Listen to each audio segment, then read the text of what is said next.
The G7 used to be the G8. Barack Obama and a person named Trudeau didn't want to have Russia in. And I would say that that was a mistake, because I think you wouldn't have a war right now if you had Russia in.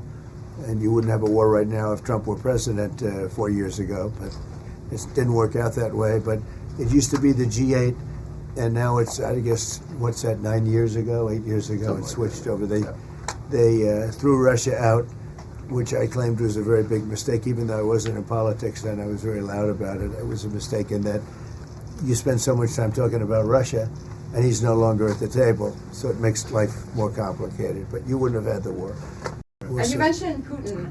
Do you think that he should have a seat at the G7 today, that it should be the G8?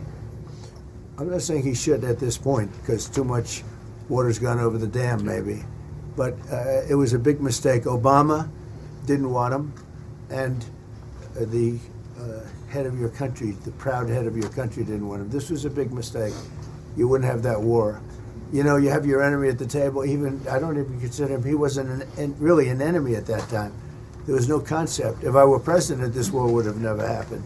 But likewise, if he were a member of what was called the G8 at that time, it was always the G8, you wouldn't have a war right now. Why not have China here, the biggest economy in the world after the United States? Well, it's not a bad idea. I don't mind that. If somebody wants to suggest China coming in, I think we suggest. But you want to have people that you can talk to. You know, they don't talk to.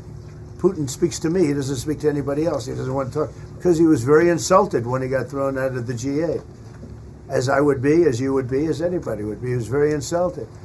And, I mean, he was thrown out by Trudeau, who convinced one or two people, along with Obama. He was thrown out, and he's not a happy person about it, I can tell you that.